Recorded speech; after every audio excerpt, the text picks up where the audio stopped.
okugulawo ekibiina ky'abakyala ekyatumiddwa Kiwosa, omukyala Kaaya Christine Nakimwero yawerekeddwako babaka banne okuva mu kibiina kya NUP abawera ddala 20. Ababaka bano babadde basanyufu bya nsusso okulaba nga munnaabwe alina ettofaali lyagasse ku kitundu kye.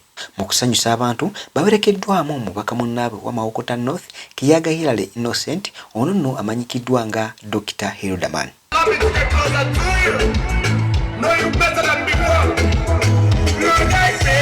Dr. Hildaman bwe yatuuse ku stage n'asomooza ababaka banne anti obedde ayita omu ku omu okujja mu maaso okulaga kyalinawo. Era lwatuuse ku stage n'asomooza omubaka Kaaya Christine okuzinamu nebba.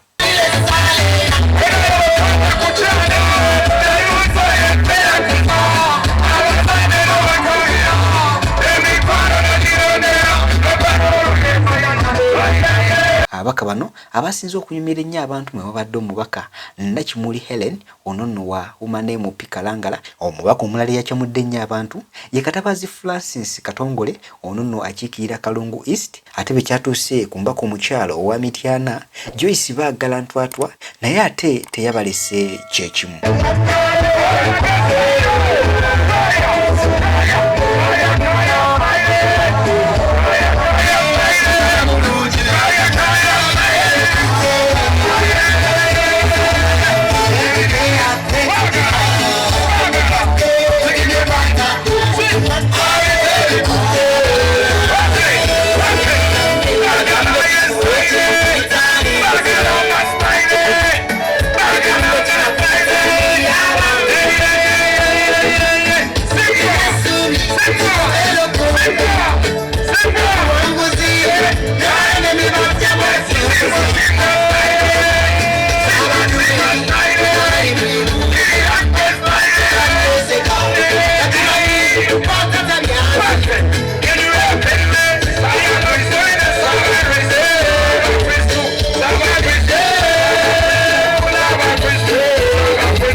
Kyabadde kijjobi kyennyini anti buli mbaka obwedda gwe bayita okujja mu maaso bakira ng'alaga akakodyo ak'enjawulo.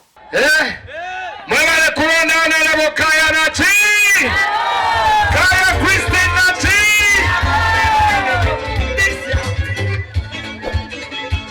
Nomo.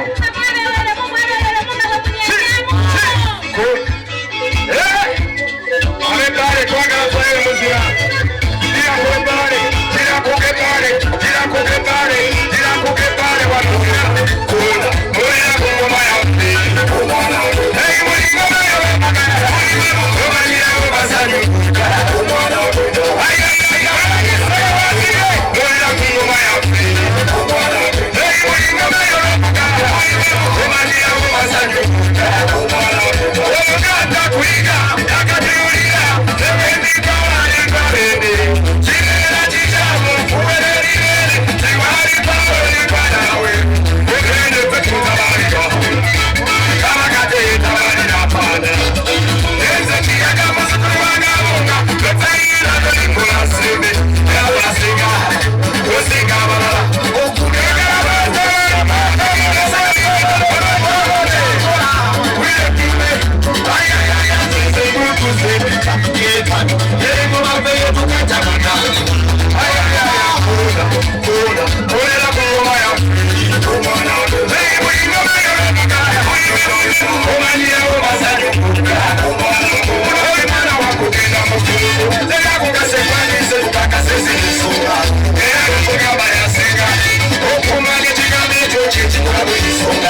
Era omukolo guno bannakiboga basigadde nga basanyufu bya nsusso. Nze Ade Wilberforce Kirimi Muyanja, ebifa mu community ku Focus TV yange.